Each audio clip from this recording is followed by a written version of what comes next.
भैया नमस्ते। सबसे पहले तो मूर्ख दिवस की आप सभी को शुभकामनाएं, खास तौर से उन भक्तों को जो 500 रुपया लीटर होने पर भी पेट्रोल खरीदेंगे। चिंता ना कीजिए, जल्दी ही खरीदेंगे आप। तो भैया 4 लाइनें मैंने खुद लिखी हैं, मेरी अपनी है। एक पिक्चर आई थी तेरे इश्क में। तो आज की यह हालत हो गई है मोदी जी की कृपा से और डोनाल्ड ट्रंप उनके दोस्त की कृपा से और दूसरे दोस्त नेतन्याहू की कृपा से कि भैया अब ये दिन आ गया है कि जो लोग बाहर रहते हैं, नौकरी चाकरी करते हैं, पढ़ते लिखते हैं, होटल वगैरह में खाते हैं या अपनी गर्लफ्रेंड घुमाते हैं, तो वो ये नहीं कर पाएंगे। तो हमने 4 लाइनें लिखा है कि प्यार तो छोड़ो खाना भी अब महंगा लगता है।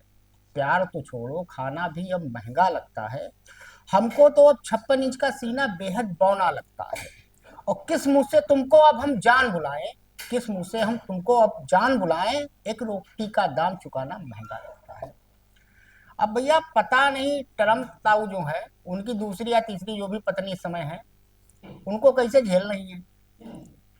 यहाँ पूरा देश नहीं झेल पा रहा है, अमेरिका नहीं झेल पा रहा है, इंडिया नहीं झेल पा रहा है, दुनिया के कई कंट्री नहीं झेल पा रहे हैं। और उनकी पत्नी दूसरी तीसरी जो भी है, पता नहीं कैसे झेल रही है।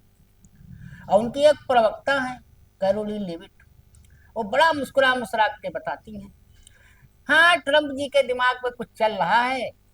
जैसे सारा दिमकवा वही रखती हैं लेविट महोदया। अब वो कौन सी है, तीसरी चौथी क्या है, प्रवक्ता है कि क्या, भगवान जाने, गाड नोज। तो भैया हमारे जो अनपढ़ महामानव हैं, हम नहीं कह रहे जो अनपढ़ हैं, ये राजू शुक्ला को एक इंटरव्यू उन्होंने दिया था बहुत पहले, उसमें कहा था कि मैं ज्यादा पढ़ा लिखा नहीं। तो हम नहीं है कह रहे, मतलब हमारी तरफ तो ऐसे भी हमारे काम तो यूट्यूब ने लगा ही दिया है। तो जब मरे को क्या मारना, तो हम तो माँ जान ही चुके हैं। तो भैया हमारे जो अनपढ़ महामानव हैं, उन्होंने एआई की बड़ी तारीफ की थी कि एआई आएगा तो देश में ये हो जाएगा वो हो जाएगा। तो भैया एआई से आपकी नौकरी जाए तब जाए, लेकिन महामानव के दोस्त ट्रम्प ताऊ और इजरायली पट्टा पहने मोदी जी की कृपा से, पट्टा इजरायली जानते क्या है, वो जो लेके आए थे, कौन सा खिताब उताब मिला था जो पहली और आखिरी बार नेतन्याहू ने दिया था मोदी जी को, पहनाया था, पता नहीं कौन सा सम्मान। तो इजरायली पट्टा पहने मोदी जी की कृपा से हम आप जल्दी ही भूखों मरने वाले हैं। अब आप चौके होंगे, काहे भूखों मरने वाले हैं। और इस बार कोई पूरी सब्जी की पैकेट भी फ्री में नहीं मिलेगी, जैसे लॉकडाउन में मिल जाता था, लोग बांटते थे। क्योंकि सिलेंडर वे नहीं है तो कहाँ से बनेगा और कहाँ से बांटेंगे लोग। वजह क्या है कि गैस तेल के दामों में बढ़ोतरी हो गई है, ऑफिस के कैंटीन बंद हो रहे हैं, संसद की कैंटीन में लिमिटेड ऑप्शन मिल रहा है। जो पीजी और हॉस्टल में रह रहे हैं, उनका और मेरे जैसे लोगों का जो नौकरी करते हैं, बाहर रहते हैं, उनका खाना बंद। अब आपके पास पैसा जेब में भले हो, लेकिन अगर आप किसी रेस्टोरेंट में, होटल पे, ढाबे पे जाइए तो आपको खाने नहीं मिलेगा। अगर आप 4 रोटी मांगोगे तो 2 ही देगा, भले आप पैसा दे लो, कहेगा भैया पैसा दे लो, लेकिन क्या करे, सिलेंडर नहीं है, हमको सबको देना है। और बकलोल गुरु हमारे जो है महामानव, और उनका चरित्रवान एस मंत्री हरदीप पुरी बता रहे थे 70 दिन का स्टॉक है रिजर्व। अब पता ही नहीं चला, गैस सिलेंडर तो है नहीं। दिल्ली में आज लॉकडाउन वाली स्थिति हो गई है, लोग मजदूर जो है वो पलायन कर रहे हैं, रेलवे स्टेशन से लेके बस स्टेशन तक खचाखच भरा हुआ है। आप किसी भी रोड पे निकल जाइए, आपको बेरोजगारी इस तरह दिखेगी कि लोगों के चूल्हे नहीं जल पा रहे हैं। तो उनके जो चरित्रवान है पश्चिम मंत्री हरदीप पुरी 70 दिन का बता रहे थे, पता नहीं कहाँ बता रहे भैया। इस महामानव ने अपनी डंका बजा बजा कर लोगों की लंका लगा दी। ये ऐसा महामानव हम लोगों को मिला है जो ट्रम्प से 100 जूता खाता है। अब आप कहेंगे ये क्या मामला है, तो भैया 100 जूता ये सुनकर हो सकता है आपको लगेगा कि हम मोदी जी की बुराई कर रहे हैं। मोदी की बुराई नहीं कर रहे हैं, 100 जूता काहे खा रहे थे। ट्रम्प, आपको याद होगा ट्रम्प ने कहा था कि मैं मोदी जी का पॉलिटिकल कैरियर बर्बाद कर दूंगा। तो ये कहना और 100 जूता खाने में ज्यादा फर्क होता नहीं है हमारे हिसाब से। और मोदी जी का एक 100 प्याज भी खा लेते हैं, और नेतन्याहू का पट्टा पहने हैं, इसीलिए बोल नहीं पा रहे हैं। एक चुप हजार चुप। स्पेन, पोलैंड, इटली जैसे देश ट्रम्प को बिल्कुल मना कर चुके हैं, नेटो ने मना कर दिया, लेकिन हमारे मोदी जी एक चुप हजार चुप, क्योंकि पट्टा पहने हैं नेतन्याहू से। अब जो चैनल वाले, गोदी मीडिया वाले बताते थे यूक्रेन युद्ध में पापा ने वार रुकवा दी, अब पापा ऐसा चुनाव में व्यस्त हैं, बोल नहीं पा रहे, चू नहीं निकल रहा है कि नेतन्याहू के खिलाफ बोल पाए या ट्रम्प के खिलाफ बोल पाए। तो इसको हमारे हिसाब से कहते हैं 100 प्याज खाना। अब भैया पट्टा पहन कर खाने के बाद भी पूरी बेशर्मी से महामानव हमारे जो हैं वो अपने पसीने से अपना चेहरा चमका कर बताते नहीं है मोदी जी कि पहले मैं वो पसीना जो होता था चेहरे पे उससे को मैं अपने पोत लेता था, उससे चेहरे पे ग्लो आ जाता था। ये इकलौते आदमी है। तो भैया अपना चेहरा चमकाकर बिना हवाई चप्पल पहने हमारे टैक्स के पैसे से जेवर एयरपोर्ट के ईंट का उद्घाटन दिन में टाल जलवा कर रहे हैं। अब सोचिए, अभी जेवर एयरपोर्ट शुरू नहीं हुआ, अभी बना नहीं, फर्स्ट फेज में है, और उसका उद्घाटन मोदी जी कराए। उसके बाद जब टॉयलेट बनेगा वहां तो वहां उसका भी उद्घाटन करने जाएंगे। फिर टॉयलेट जब बन जाएगा तो वहां जब रनवे बनेगा तो उसका उद्घाटन करने जाएंगे। अब आपको भैया एक चीज और बता दें, कल ईरान का रिपब्लिक डे था, तो वहां के जो राष्ट्रपति हैं पेजेस्कियन, उनसे लेकर सारे मंत्री, जितने उनके यहाँ मतलब सर्वोच्च नेता से लेकर कई लोग मारे जा चुके हैं, बावजूद इसके बिना डर के सड़कों पे निकले। राष्ट्रपति लोगों के साथ उन्होंने जश्न मनाया।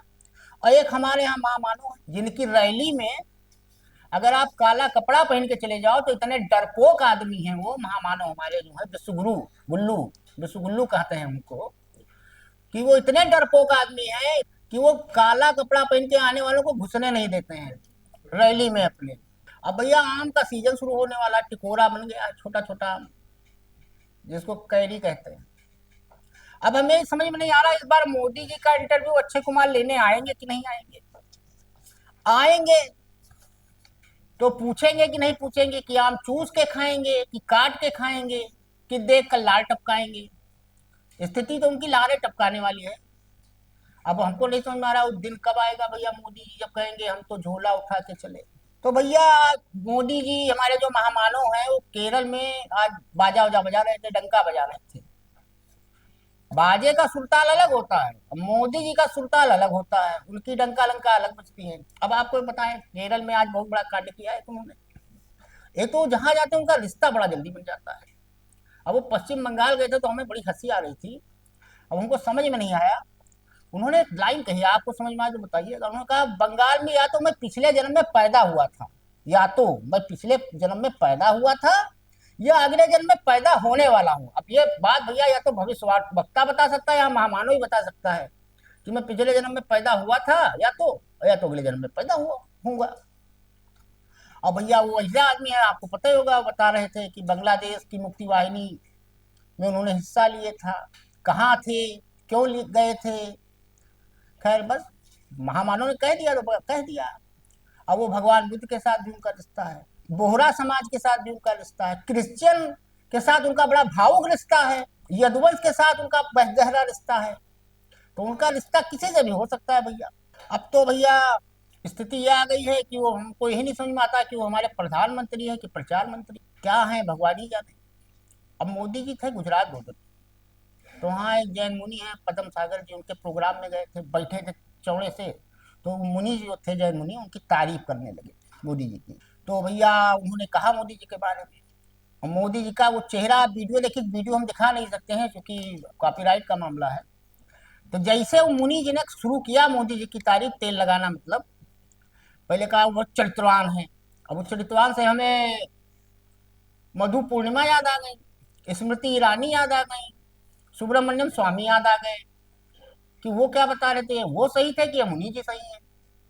तो उन्होंने कहा भैया मोदी जी बहुत चरित्रवान है, निष्ठावान है, लक्ष्य को लेकर चलने वाले हैं। और लास्ट में जो उन्होंने कहा तो हमने माथा पीट लिया, कहा बहुत सुंदर प्रधानमंत्री आपको मिला है, वो प्रजा को, बहुत सुंदर प्रधानमंत्री प्रजा को मिला है। अब हम समझ ना पाए भैया इनकी सुंदरता लेके क्या करेंगे, नहाएंगे बिछाएंगे कि ओढ़ेंगे, इतना सुंदर प्रधानमंत्री प्रजा को मिला है। तो हमका बादशाह वादशाह पाले हैं क्या, वही नो किंग्स अमेरिका में चल रहा है, वो यहाँ ना चलने लगे कहीं। तो भैया यूजफुल हो या ना हो मोदी जी, लेकिन ब्यूटीफुल है, ये तो आज क्लियर हो गया, इसमें तो कोई दो राय नहीं। अब मोदी जी जेवर एयरपोर्ट पर गए थे, तो आज 2 दिन से मैं वही जेवर एयरपोर्ट पे उनकी बकलोली सुन रहा हूँ, तो मैंने उसको एक एक लाइन सुनना शुरू किया है। तो उन्होंने कहा क्या कि ऐसा एयरपोर्ट बन रहा है जहां हर 2 मिनट में, सुनिएगा गौर से, बहुत मजेदार बात है, उसकी नाले के गैस से चाय बना लेते हैं, वो राडार पकड़ लेते हैं, पता नहीं क्या क्या जाने क्या क्या कर लेते हैं, वो पसीना से चेहरा पे ग्लो कर लेते हैं, फेयर एंड लवली उबली पॉन्ड सॉन्ड बेकार है, सब लोग पसीना इकट्ठा करो दिन भर बोतल में, और सुबह जब नहा धो के निकलो तो पसीना निकालो, हाथ में चपोड़ो और मुंह में लगा लो। तो भैया उन्होंने बताया कि ऐसा एयरपोर्ट बन रहा है, जेवर एयरपोर्ट को बताया कि जहां पर हर 2 मिनट में एक जहाज उड़ेगा। अब हमने भैया हिसाब लगाया, हर 2 मिनट में अगर एक जहाज उड़ेगा, अब भैया फेंकना है तो कुछ भी फेंक दो। तो हमने देखा कि देश में कोई ऐसा बस स्टेशन नहीं है, ऐसा रेलवे स्टेशन नहीं है जहां से हर 2 मिनट पे ट्रेन चलती हो या हर 2 मिनट में बस चलती हो। तो भैया हमने हिसाब लगाया कि 24 घंटे में कितने मिनट होते हैं। तो हमें जो लगा, भैया जोड़ लीजिएगा, गणित हमारी थोड़ा सा कमजोर हो सकती है, कि 1440 मिनट होते हैं एक दिन में। तो हर 2 मिनट में अगर एक हवाई जहाज उड़ेगा तो 720 फ्लाइटें उड़ेंगी टोटल 24 घंटे में। अब भले इतने पैसेंजर ना हो उस एयरपोर्ट पे और इतने हवाई जहाज, हमारे ख्याल से पूरे इंडिया के, हमारे ख्याल से 10 20 50 देश का अगर आप मिला लोगे जो मतलब यात्री विमान है, तो हमारे ख्याल से 720 फ्लाइट जो है वो पूरी दुनिया के, आधी दुनिया का मिला के होगा। तो इतना हमारे महामानव फ्लाइट उड़वा दे। और वो दर्शक जो थे वहाँ काली थाली पीट रहे थे, उसमें से 90% हम दावे के साथ कह सकते हैं उन्होंने जिंदगी में कभी एयरपोर्ट देखा नहीं होगा, वो आगे कभी देखेंगे भी नहीं। अब भैया IRGC का एक बयान आया है कि रात 8 बजे उनके हिसाब से, मतलब आज शाम वाम को हमारे हिसाब से, इंडियन के हिसाब से दोपहर बाद, भैया वो गल्फ कंट्रीज में 18 कंपनियां हैं अमेरिका की। देखिए, कुछ भी हो, ईरान ईरान है। कहावत नहीं है, ब्राह्मण भूखा तो सुदामा और उठा तो रावण। आर्यों की धरती है, वो बहादुर होते हैं। हमें टमटा असेसमेंट नहीं कर पाए थे, वो सोचे थे कि वो वेनेजुएला है, जाएंगे राष्ट्रपति को उठा लाएंगे टप से, खामनेई मार देंगे वहां पे, जनता आंदोलन करेगी और तुरंत तख्ता पलट हो जाएगा। गलत हो गया। कहावत हिंदी में, उसको हम अंग्रेजी में कहते हैं अब कैमल आया माउंटेन के नीचे। तो भैया अमेरिका तो काहिल टाइप का है, कायर जिसको कहा जाता है। उसने ईरान में स्कूली बच्चियों पर 168 159 पे निशाना मारा, और आज तक उसके लिए माफी भी नहीं मांगी। लेकिन ईरान ने चेतावनी दी है 18 अमेरिकी कंपनियों को। इन कंपनियों में जितनी कंपनियां हैं सब आप जानते होंगे, सब मोदी जी के बड़े प्रिय हैं। एलन मस्क की हैं, Cisco, HP, Intel, Oracle, Microsoft, Apple, Google, Meta, IBM, Dell, Palantir, Nvidia, JP Morgan, Tesla, General Electrics, Spire solution, G42 और बोइंग। अब अगर ईरान इन पर काम लगाएगा, जो गल्फ कंट्रीज हैं, तो भगवान मालिक हैं, कुछ कहा नहीं जा सकता है। ये शोरूम जितने खुले हैं ना गल्फ कंट्री में, UAE में, अरब में, कतर में, का सबका सत्यानाश होगा। और ये अगर इन कंपनियों पे धावा बोला तो भूल जाइए, फिर देश जाएगा 50 साल पीछे। जो कंगना रनावत कह रही थी ना, 2014 में आजाद हुआ है, फिर 2047 तक सही में बता रहे थे मोदी जी। विकसित भारत तो दूर की बात है, पर लग रहा है भारत फिर बनेगा। अब भैया एक पत्रकार है रणविजय सिंह, अच्छा लिखते हैं, बहुत शानदार लिखते हैं। उनका एक पोस्ट वायरल हो रहा है कि मोदी सरकार ने अपनी भलाई के लिए कमर्शियल सिलेंडर के दाम 218 रुपए बढ़ा दिए। अरे माफ कीजिएगा, ये नहीं लिखा है रणविजय सिंह, नहीं तो हम बोल गए। भैया रणविजय सिंह ने जो लिखा है वो ये लिखा है कि मोदी सरकार ने आपकी भलाई के लिए कमर्शियल सिलेंडर के दाम 218 रुपए बढ़ा दिए हैं। इस साल सिर्फ 3 महीने में कमर्शियल सिलेंडर के दाम 525 रुपए बढ़े। तो भैया अब रणविजय सिंह तो लिख रहे हैं आपकी भलाई के लिए, लेकिन हमारे हिसाब से तो ये लग रहा है कि मोदी जी ने अपनी भलाई के लिए बढ़ा दिए हैं। कोई बात नहीं, यहाँ तो हमारे देश में लोग कहते ही हैं कि जो भक्तव्य हैं कि 500 रुपया हो जाएगा तब भी मोदी को ही देंगे। तो भैया ट्रम्प ताऊ तो पलटी मार ही गए। अब वो कह रहे हैं कि हाँ सुबह, मतलब उनके अमेरिकन हिसाब से रात के 9 बजे, हमारे वाले जो है वो 8 बजे रात में आते हैं, ट्रम्प आएंगे 9 बजे, और हमारे यहाँ के हिसाब से सुबह 6:30 बजे बकलोली करेंगे ट्रम्प ताऊ, बताएंगे। खैर भरोसा हम नहीं करते हैं, ट्रम्प ताऊ सवेरे क्या कहेंगे, दोपहर में क्या कहेंगे। नाटो वाटो को तो बेकार कह ही रहे हैं कि नाटो से मुझे लग रहा है हट जाना चाहिए, कोई फायदा नहीं है। और वैसे भी उनकी ऐसी तैसी काफी कर चुका है, नेटो स्पेन कई लोगों ने किया है। 4 देश हैं। अब काहे ट्रम्प, आप तो समझ पा रहे हैं ट्रम्प काहे झोला उठा के चलने तैयार हो गए हैं। 4 देश ऐसे हैं यूरोप के जिन्होंने बिल्कुल हाथ खड़ा कर दिया है। गए थे भीख मांगने ट्रम्प ताऊ, हमको ये दे दो, मिसाइल दे दो, ड्रोन दे दो, फलनवा दे दो, धमकवा दे दो, कोई नहीं तैयार हुआ। अब सोचो एक छोटा सा देश है जिसे स्पेन है, पोलैंड है, तो स्पेन के प्रधानमंत्री ने यूएस प्रेसिडेंट डोनाल्ड ट्रंप को खरी खरी बातें भी सुना दी। हमारा वाला तो नहीं बोल पाता है, मोदी जी के मन नहीं होते, वो खाली संसद में बकलोली कर पाते हैं, एक अकेला सब पे भारी, या तो जनसभा सभा करेंगे तो झूठ बोलाएंगे, इसके अलावा कुछ करना धरना आता नहीं है उनको, कर भी नहीं सकते हैं, कुछ ज्यादा आता ही आता नहीं है। मतलब कोई मतलब हम तो बता चुके आपको, क्यों खुदे कह रहे थे कि मैं ज्यादा पढ़ा लिखा नहीं हूँ। अब सोचिए केरला में चुनाव है और केरला के लगभग 40 लाख भारतीय जो हैं वो गल्फ कंट्रीज में रहते हैं। मोदी जी 3-4 लाख से ज्यादा भी ला नहीं पाए हैं। और आपको याद होगा एक निमिषा प्रिया वाला हम कई बार मुद्दा उठाए, रिजवी सर के साथ हम लोग उठाते थे अक्सर देश दुनिया में। अब इतने ये सुगुल्लू हैं, अंजना ओम कश्यप, रूपका लियाकत, चित्रा त्रिपाठी बताती हैं पापा ने वार रुकवा दिया, पापा का लंका डंका बजता है। आज तक निमिषा प्रिया का कुछ पता नहीं चला कि उसको फांसी हुई कि नहीं हुई, आज तक नहीं छुड़वा पाए, लेकिन है विश्व के गुल्लू। अब आजकल मोदी जी पे वैसे भी काम लगा है, पहले वो लगाई थी मधु पूर्णिमा, उसके बाद एक राजस्थान की सीमा गोविंद है, भाजपा नेता भी है, सामाजिक कार्यकर्ता है, स्कूल कॉलेज भी है, वो कल्याण सिंह तो उन्होंने बताया कुछ अपना, और वो सुब्रमण्यम स्वामी है ही है, वो तो बता रहे हैं अमित शाह गुंडा है, पता नहीं कहाँ कहाँ है भगवान जाने। अब भैया पता चला कि कैरोसिन अब पेट्रोल पंप में मिलेगा, तो हम लोग फिर जा रहे हैं 50 साल पुराने जमाने में। पहले हमको याद स्टोव आता था सोका का, तो बहुत सारे लोग, अच्छी बात भी है ये, कम से कम स्टोव पिन जान जाएंगे क्या होता है, खोज रहे हैं स्टोव पिन लोग। इंडक्शन चूंकि मार्केट में बचा नहीं, तो केरोसिन सरकार बांटेगी पेट्रोल पंप पे, बहुत बड़ा एहसान करेंगे भाई। अब भैया चलते चलते हमको लगा कि आपको बता ही दे कि हमारे जो महामानव हैं, इन्होंने भैया बचपन में चाय बची और फिर जवानी में भीख मांग कर अमेरिका घूमा। ऐसा महामानव कहाँ मिलेगा आपको? मतलब अगर ये कहानी, अगर क्या बताएं, आज की जो पंचतंत्र की कहानियों में अगर ये कहानी जोड़ी जाती तो कितनी प्रेरणा लोगों को मिलती।